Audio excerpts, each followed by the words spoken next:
こんにちは。ギズモンの清家です。本日ですね、写レンズと写レンズ L の違いについて語りたいと思います。写レンズと写レンズ L の名前なんですが、まず写レンズが別にもあるんですが、頭文字が U と W の違いがあるんですね。でも両方写レンズと呼んでいますんで、よろしくお願いします。で、写レンズ L の方は、ライトっていうか、小さいものとして付けております。スペックについてですね、焦点距離 17mm、絞り 16mm、フォーカスレンジは 0.5m 以上というのは一緒です。薄さがとですね、対応機種についてが違うんですが、薄さがですね、この 15mm っていうのはマウントのつける部分も含めての薄さなので、カメラにつけた場合はもっと短いものです。それでもこの2つは10ミリ、1センチほどの違いがあります。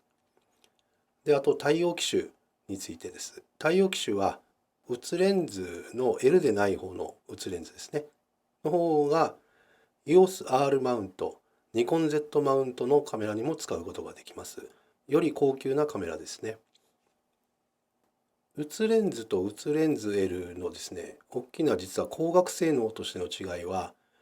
写レンズの方にはギザギザの、斜めの入射光をカットするですね、構造になっております。ギザギザになっております。ところが写レンズ L の方はこの1枚の、板のみになっててですね、でこれは私の考えとしてはこの2つの違いはよりですね、写レンズの方のこのギザギザの方が斜めの入射光が入りにくい構造になっていると思うんですね。で、これは画質の差が出ると思ってこのようなデザインにしました。しかし現実的にはですね、両方とも同じ写りをするんですね。で、今ビルの上から撮った写真なんですが、太陽があるんですけどね、これは後ろの方から、太陽の光が差している状態なんですね。これでも問題なく両方同じように撮れます。で、これは日陰の中では特に2つとも同じように映ると思ってまして、今度ですね、最後のこの逆光の時にですね、差がわずかに出るんじゃないかなと思いますね。でこれは、富士フイルムの X マウントの XM1 で撮った写真で、レンズは写レンズ L をつけております。このトラクターの上の方に白い玉があるんですね。これの大きさがわずかに違うんじゃないかなと思います。次にですね、この形状についてなんですが、写レンズ L の方はやはり薄いですね。これを写レンズ L がつかない方にすると厚みがあります。ただ自分としてはこの2つの薄さというのは必ずしも薄ければ薄いほどいいという考えではなくて、バッグに入れやすいかなという違いでこのような薄さの違いを作っています。実はですね、写レンズと写レンズ L で取り付けがですね、写レンズ L の方がですね、硬いんですね。で、硬い理由というのは、掴む場所が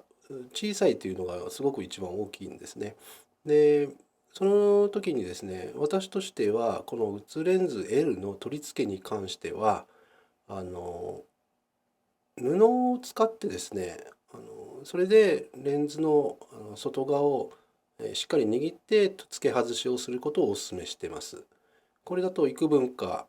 付け外しがやりやすいんじゃないかなと思います。はい、この写レンズと写レンズ L の違いでですね、まず一つは薄さですね。薄いっていうのは薄ければ薄いほどいいというわけじゃなく、持ち運びをしやすい、バッグに入れやすいなどのメリットの方を考えて薄くしてます。で、その次にこの光学性能は写レンズの方がわずかに高いんじゃないかなと思っております。あと、すごく重要なものとしては、対応するマウント、フルサイズの、EOS-R やニコン Z に対応するのが L のつかない写レンズの方です。で、ここでですね、結果、どのように私としては大きく使い分けているかというと、